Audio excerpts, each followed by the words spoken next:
Shri Roji M John, അങ്ങേക്ക് 8 minute.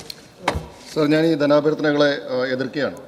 Sir, ക്ഷീര വകുപ്പുമായി ബന്ധപ്പെട്ടുകൊണ്ട് നമ്മുടെ സംസ്ഥാനത്തെ ക്ഷീര കർഷകരെ ഇന്ന് വളരെ ഗുരുതരമായിട്ടുള്ള പ്രതിസന്ധിയിലൂടെയാണ് മുന്നോട്ട് പോയിക്കൊണ്ടിരിക്കുന്നത്.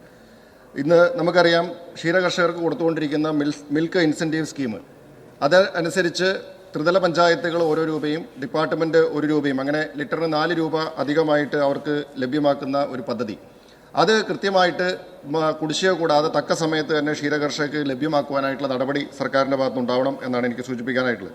സർ, അതുപോലെ തന്നെ കാലിത്തീറ്റയുമായി ബന്ധപ്പെട്ടുകൊണ്ട് അടിക്കടി വിലവർധന ഉണ്ടായിക്കൊണ്ടിരിക്കുകയാണ്. ഇപ്പോൾ ഒരു ചാക്കിന് 1500 രൂപ വരെ കാലിത്തീറ്റയ്ക്ക് വിലയായി നിൽക്കുകയാണ്. ഒരു സാധാരണ ക്ഷീരകർഷകനെ സംബന്ധിച്ച് യാതൊരു കാരണവശാലും താങ്ങാൻ സാധിക്കാത്ത വിലവർധനമാണ്. അക്കാര്യത്തിൽ സർക്കാരിൻ്റെ ഇടപെടലുണ്ടാവണം. അതുപോലെ തന്നെ നമുക്കറിയാം, ക്ഷീരസാന്ത്വനം പദ്ധതി, കന്നുകാലികളുടെ ഇൻഷുറൻസുമായി ബന്ധപ്പെട്ടുകൊണ്ട് ഇപ്പോൾ മൃഗസംരക്ഷണ വകുപ്പ് മുൻകൈ എടുത്ത് നടത്തിയിരുന്ന പരിപാടി, ഇപ്പോൾ കന്നുകാലികൾക്ക് ഇൻഷുറൻസ് അത് കൃത്യമായിട്ട് നടപ്പിലാക്കുവാനായിട്ടുള്ള സ്കീം നമുക്കില്ല. അപ്പോൾ സ്വകാര്യ ഇൻഷുറൻസ്, പ്രൈവറ്റ് ഇൻഷുറൻസ് കമ്പനികളെ സമീപിക്കുമ്പോൾ 5000 രൂപ വരെ ഒരു കന്നുകാലിയുടെ ഇൻഷുറൻസിന് വേണ്ടിയിട്ട് ചെലവ് ചെയ്യുക എന്ന് പറഞ്ഞത് സാധാരണ ക്ഷീരകർഷകരെ സംബന്ധിച്ച് താങ്ങാനാവാത്തതാണ്. അതുകൊണ്ട് അവരുടെ ഇൻഷുറൻസ് പദ്ധതി തന്നെ അട്ടിമറിക്കപ്പെടുകയാണ്. അപ്പോൾ അതുകൊണ്ട് ഈ കാര്യങ്ങളിൽ സർക്കാരിൻ്റെ ഗൗരവമായിട്ടുള്ള ഇടപെടൽ ഉണ്ടാവണം എന്നാണ് എനിക്ക് സൂചിപ്പിക്കാനായിട്ടുള്ളത്. സർ, വനം വകുപ്പുമായി ബന്ധപ്പെട്ടുകൊണ്ട് ഇവിടെ പറയാനുള്ളത്, സർ, ഇങ്ങനെ ഇവിടെ ഒരു വകുപ്പുണ്ട് എന്ന് ഈ നാട്ടിലെ ആളുകൾക്ക് ബോധ്യമാകുന്ന ഈ ഡിമാൻഡ് ചർച്ച വരുമ്പോഴും ബഹുമാനപ്പെട്ട ശ്രീ തോമസ് കെ തോമസ് മന്ത്രിസ്ഥാനത്തിൻ്റെ കാര്യം പറയുമ്പോഴും മാത്രം, അല്ലാതെ ഇങ്ങനെ ഇവിടെ ഒരു വകുപ്പുണ്ട് എന്ന് ഇന്നുവരെ കേരളത്തിലെ ജനങ്ങൾക്ക് തോന്നിയിട്ടില്ല. സർ, അതാണ് ഈ വകുപ്പിൻ്റെ കഴിഞ്ഞ കുറേ നാളുകളുടെ പ്രവർത്തനങ്ങൾ പരിശോധിക്കാൻ നമുക്ക് മനസ്സിലാക്കാൻ സാധിക്കുന്നത്. സർ, വനം വകുപ്പിനെ കൊണ്ട് പൊറുതിമുട്ടി എന്ന് ഒരു ഭരണകക്ഷി അംഗം തന്നെ ഈ സഭയിൽ പറയുന്ന തരത്തിലേക്ക് കാര്യങ്ങൾ എത്തി എന്ന് പറയുമ്പോൾ എത്ര ഗുരുതരമാണ് നമ്മുടെ നാടിൻ്റെ അവസ്ഥ എന്ന് നമുക്ക് മനസ്സിലാക്കാൻ സാധിക്കും. സർ, ഇവിടെ 1972 വന്യജീവി സംരക്ഷണ നിയമമുണ്ട്. അത് നമുക്ക് എല്ലാവർക്കും അറിയാം. അതിനകത്ത് ആവശ്യമായിട്ടുള്ള ഭേദഗതികൾ വരുത്തണം, ഒരു സംശയവും വേണ്ട. അത് 52 കൊല്ലം മുമ്പ് പാസ്സാക്കിയ ഒരു നിയമം, അന്നത്തെ സാഹചര്യത്തിനനുസരിച്ച് പാസ്സാക്കിയിട്ടുള്ള നിയമങ്ങളാണ്. പക്ഷേ ഇന്ന് നമുക്ക് ഈ നിയമത്തിൽ ആവശ്യമായിട്ടുള്ള ഭേദഗതികൾ ഉണ്ടാക്കാര്യത്തിൽ നമ്മളെല്ലാവരും ഒറ്റക്കെട്ടായി നിന്ന് തന്നെ നമുക്ക് പോരാടേണ്ടതായിട്ടുണ്ട്. കാരണം നമുക്കറിയാം, ഇപ്പോൾ കഴിഞ്ഞ കുറേ വർഷം, ഇനി സർ അത് മാത്രമല്ല, 1972 നിയമം അവിടെ നിൽക്കുന്നു, 52 വർഷം കഴിഞ്ഞു. പക്ഷേ ഇപ്പോൾ ഇത്രയധികമായിട്ട് അതിരൂക്ഷമായിട്ടുള്ള വന്യജീവി ശല്യം ഉണ്ടായിക്കൊണ്ടിരിക്കുന്നത് കഴിഞ്ഞ 8-10 വർഷങ്ങളായിട്ടാണ്. ഈ നിയമം നേരത്തെ മുതലേ ഉണ്ട്. നിയമത്തിൽ ആവശ്യമായിട്ടുള്ള ഭേദഗതികൾ വരുത്തണമെന്ന കാര്യത്തിൽ തർക്കമില്ല. ഇവിടെ നമുക്കറിയാം, ഏതാണ്ട് 8 വർഷം കൊണ്ട് 55,000-ഓളം വന്യജീവി ആക്രമണങ്ങൾ, 1000-ലധികം ആളുകൾ മരണപ്പെട്ടു, അതിലധികം ആളുകൾ ഗുരുതരമായിട്ട് പരിക്കുപറ്റി, കോടിക്കണക്കിന് രൂപയുടെ നഷ്ടപരിഹാരം ആളുകൾക്ക് കൊടുക്കാനുണ്ട്. നമ്മളിവിടെ എന്താ ചെയ്യുന്നത് സാർ? എല്ലാം താൽക്കാലികമായിട്ടുള്ള ഇടപെടലുകളാണ്. അരിക്കൊമ്പൻ വിഷയം വന്ന് കോടതി വന്നപ്പം ശാശ്വതമായ പരിഹാരം ഉണ്ടാവണമെന്ന് പറഞ്ഞു. സാർ, അരിക്കൊമ്പനെ നാട് കടത്തി പരിപാടിയെല്ലാം അവിടെ അവസാനിപ്പിച്ചു. പിന്നെ അതിനുശേഷം യാതൊരു നടപടികളുമില്ല. സാർ, ഇവിടെ നമുക്ക് ഇപ്പോൾ പ്രധാനപ്പെട്ട പരിസ്ഥിതി ശാസ്ത്രജ്ഞനായിട്ടുള്ള പ്രൊഫസർ മാധവ് ഗാഡ്ഗിൽ തന്നെ അദ്ദേഹം എന്താ പറഞ്ഞിട്ടുള്ളത്?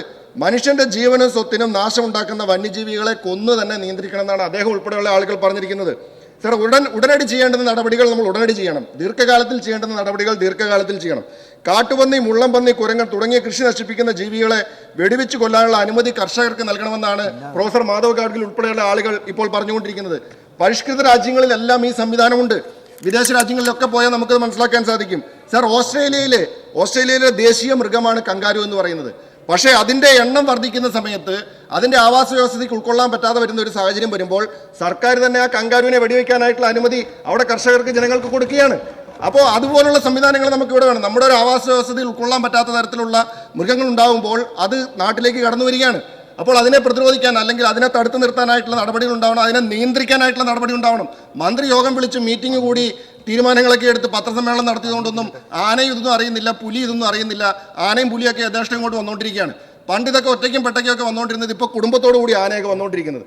ഇത് വന്ന് ഇവിടെ നാട്ടിലുണ്ടാക്കുന്ന ദുരന്തം എത്രത്തോളമാണ് എന്ന് നമ്മളെല്ലാവരും അനുദിനം കണ്ടുകൊണ്ടിരിക്കുകയാണ്. ഈ ഇരിക്കുന്ന വനമേഖലയുമായി ബന്ധപ്പെട്ട് പ്രതിദാനം ചെയ്യുന്ന ജനപ്രതിനിധികൾ മുഴുവനും അത് എല്ലാ ദിവസവും എന്ന വണ്ണം ഈ വിഷയം അനുഭവിച്ചുകൊണ്ടിരിക്കുകയാണ്. ഇപ്പോൾ നമുക്കറിയാം, ഇത് ഇത്തരം നിയമങ്ങളിൽ ആവശ്യമായിട്ടുള്ള ഭേദഗതി, മനുഷ്യന്റെ ജീവനും സ്വത്തും നശിപ്പിക്കുന്നത് ക്രിമിനൽ കുറ്റമാക്കുന്ന IPC 100, 103 വകുപ്പുകളുടെ ലംഘനം തന്നെയാണെന്ന് വേണമെങ്കിൽ പറയാം ഇപ്പോഴുള്ള നിയമങ്ങൾ. അപ്പോൾ അതുകൊണ്ട് അതിനാവശ്യമായിട്ടുള്ള ഭേദഗതികൾ വരുത്താൻ നമ്മളെല്ലാവരും ഒറ്റക്കെട്ടായി നിന്ന് തന്നെ പ്രവർത്തിക്കണം എന്നാണ് ഞങ്ങളുടെയും അഭിപ്രായം അക്കാര്യത്തിൽ. സാർ, അതുപോലെ തന്നെ വന്യമൃഗങ്ങളുടെ നിയന്ത്രണത്തിന് വനം വകുപ്പിൽ വൈൽഡ് ആനിമൽ മാനേജ്മെന്റ് വിഭാഗം തുടങ്ങി ഇക്കാര്യത്തിൽ ക്രിയാത്മകമായിട്ടുള്ള ഇടപെടലുകൾ നടത്താനായിട്ട് സാധിക്കണം. സാർ, എൻ്റെ നിയോജകമണ്ഡലത്തിലേക്ക് വരുമ്പോൾ, നിയോജകമണ്ഡലത്തിൽ മലയാറ്റൂര്, അയ്യമ്പുഴ, മൂക്കന്നൂര്, കറുകുറ്റി പഞ്ചായത്തുകൾ അതീവ രൂക്ഷമായിട്ടുള്ള വന്യമൃഗ ശല്യം ദൈനംദിനം എന്നവണ്ണം അനുഭവിച്ചുകൊണ്ടിരിക്കുകയാണ്. ഞാൻ ഇവിടെ ഇരിക്കുന്ന പെരുമ്പാവൂർ നിയോജകമണ്ഡലമായാലും തൊട്ടപ്പുറത്ത് ചാലക്കുടി നിയോജകമണ്ഡലമായാലും ഈ പ്രദേശങ്ങളിലെല്ലാം അതീവ രൂക്ഷമായിട്ടുള്ള വന്യജീവി ശല്യം എല്ലാ ദിവസങ്ങളിലും ഉണ്ടായിക്കൊണ്ടിരിക്കുകയാണ്. ആളുകൾക്ക് കിടന്നുറങ്ങാൻ പറ്റാത്ത അവസ്ഥയാണ്. രാത്രി കാലങ്ങളിൽ ആളുകൾ ജനപ്രതിനിധികളെ വിളിക്കുകയാണ്. ഇവിടെ ഒരു MLA അദ്ദേഹത്തിന്റെ അനുഭവം പറഞ്ഞു. ആന അവിടെ കൂട്ടമായിട്ട് വന്ന് നിൽക്കുമ്പോൾ, ആനകൾ കൂട്ടമായിട്ട് വന്ന് നിൽക്കുമ്പോൾ അവിടെ ഫോറസ്റ്റ് ഉദ്യോഗസ്ഥരെ വിളിച്ചാൽ അവിടേക്ക് എത്തിച്ചേരാനായിട്ട് ഒരു വാഹനം പോലും അവിടെ ഫോറസ്റ്റ് ഉദ്യോഗസ്ഥർക്ക് റേഞ്ച് ഓഫീസുകളിൽ ഇല്ലാത്ത സാധനമാണ് സാർ. അവർക്ക് പടക്കം പൊട്ടിക്കാനായിട്ട്, ഒരു ഗുണ്ട് പൊട്ടിക്കാനായിട്ട്, ആനയെ പേടിപ്പിക്കാനായിട്ട് ഒരു ഗുണ്ട് പൊട്ടിക്കാന്ന് വെച്ചാൽ ആ ഗുണ്ട് പോലും എടുക്കാനില്ലാത്ത തരത്തിലാണ് ഇന്ന് വനം വകുപ്പ് അവിടെ പ്രവർത്തിച്ചുകൊണ്ടിരിക്കുന്നത്. ഫോറസ്റ്റ് ഗാർഡുമാരോട് പറഞ്ഞിട്ട് എന്ത് ചെയ്യും സാർ? അവർ വന്ന് പോകാൻ പറഞ്ഞു. മന്ത്രിയുടെ പ്രസ്താവന വായിച്ച് കേൾപ്പിച്ച ആന പോകില്ലല്ലോ. അപ്പോൾ അത് അവിടെ നടത്തണമെങ്കിൽ അവരുടെ ആനയെ പ്രതിരോധിക്കാനായിട്ടുള്ള സംവിധാനങ്ങൾ വേണ്ടേ? അത് കൊടുക്കാനായിട്ട് ഈ വകുപ്പ് തയ്യാറാവുന്നില്ല. ഇപ്പോൾ കേന്ദ്ര ഫണ്ടിനെ കുറിച്ചൊക്കെ പറഞ്ഞു സാർ. ഇവിടെ ആതിരപ്പള്ളി അതുപോലെ തന്നെ ചാലക്കുടിയും മൂന്നാർ ഡിവിഷനുകളിൽ, ഈ 3 ഡിവിഷനുകളിൽ ഫെൻസിങ് നിർമ്മിക്കുന്നതിന് വേണ്ടിയിട്ട് നബാർഡിന്റെ പദ്ധതിയിൽ 13 കോടി രൂപ ലഭിച്ചു. കഴിഞ്ഞ വർഷം ലഭിച്ചതാണ് സാർ. 23 9-ാം മാസം ലഭിച്ച തുകയാണ്.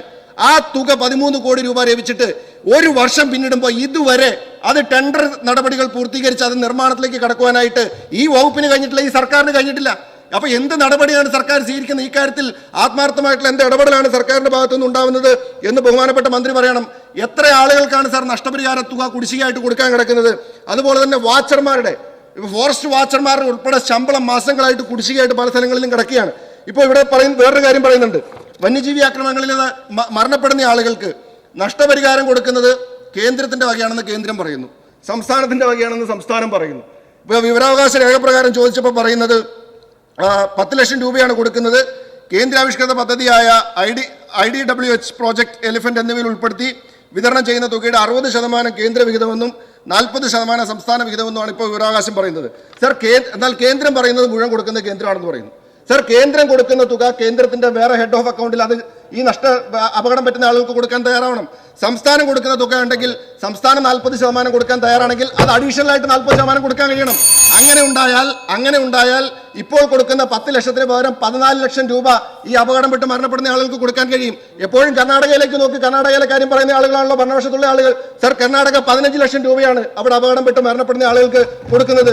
നമ്മളിവിടെ 10 ലക്ഷം കൊടുക്കാതെ ആരാ കൊടുക്കുന്നതിനുള്ള തർക്കം നടന്നുകൊണ്ടിരിക്കുകയാണ് ഇപ്പോഴും. സർ, കഴിഞ്ഞ 5 വർഷക്കാലം 4485 പേർക്കാണ് വന്യമൃഗ ആക്രമണങ്ങളിൽ ഗുരുതരമായി പരിക്കേറ്റത്.